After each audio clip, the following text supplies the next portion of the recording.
Knuckleheads, welcome to my Jai Opetaia versus David Nyika post-fight reaction. And my goodness, is Jai Opetaia the real freaking deal? Listen, I'm sorry I didn't get to go live for you guys immediately after the fight.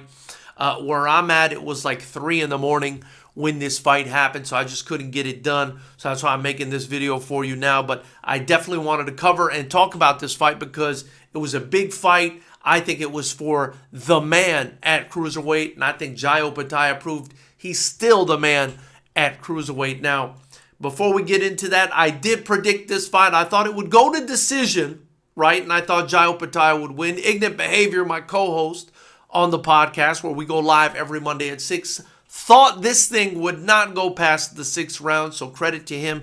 He was absolutely spot on. And listen, I thought this fight would go the distance because David Nyika, despite having much less experience than Jai Opetaia on the professional level, is a medalist in the Olympics, does have a good pedigree, is a very big guy, 6'6" for the division, has, a tremendous reach advantage over Opetaia, looks to be in incredible shape and looks good every time he fights, and I thought he would really put up a challenge. There was also a lot of heat between the two in the lead up to the fight. He looked very confident, but I think that might have been part of his downfall, right? Because Nyika in this fight, despite being much taller and much longer, for whatever reason, just did not really use his range in this fight. Was trying to get in there and smother Opetaia and kind of fight fire with fire in this fight. And it was incredibly entertaining while it lasted, but you can't do that against a guy like Opetaia. He's just going to clean you out, and that's exactly what he did. Listen, knuckleheads, the right-handed haymaker that this guy was throwing in this fight, especially after he dropped Nyika the first time in the 4th round. When Nyika got back up, Jai Opetaia threw a right-hand hook, right? I mean, this thing would have cleaned out your sinuses like the Pacific Ocean. I'm telling you, this thing was brutal. It landed. I don't care how hard this guy was guarding. I don't care who was guarding their face. That shot is the kind of shot that blows right through the guard. And then he put his punches together and landed a couple more shots and completely put Nyika out with a vicious left hand while he was already dangling on the ropes. Knocked him out unconscious. The guy was, kind of on his face for a while. And I'm not going to lie, I was a little bit worried about the guy. I don't want to see this guy take permanent damage, right? I got a lot of respect for him. We'll touch on that in a second. But Jai Opetaia looked absolutely amazing, did what he was supposed to do in there. I think did what was expected of him, really. And in my opinion, even outperformed, if I'm being honest. I mean, this kid is the goods.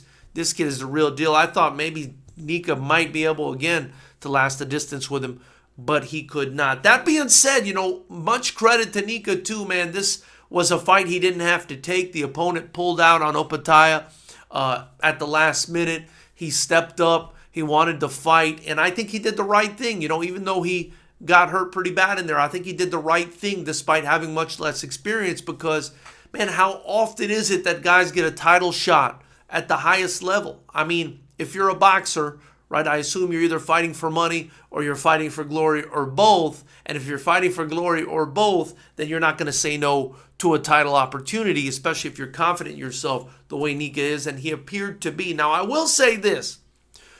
Even though he went out in the 4th round in brutal fashion, I appreciate him accepting this fight, but I also appreciate his skills despite him really relying too much, I think, on his inside fight game because he did hurt Jai, believe it or not, in the 2nd round. He staggered him briefly.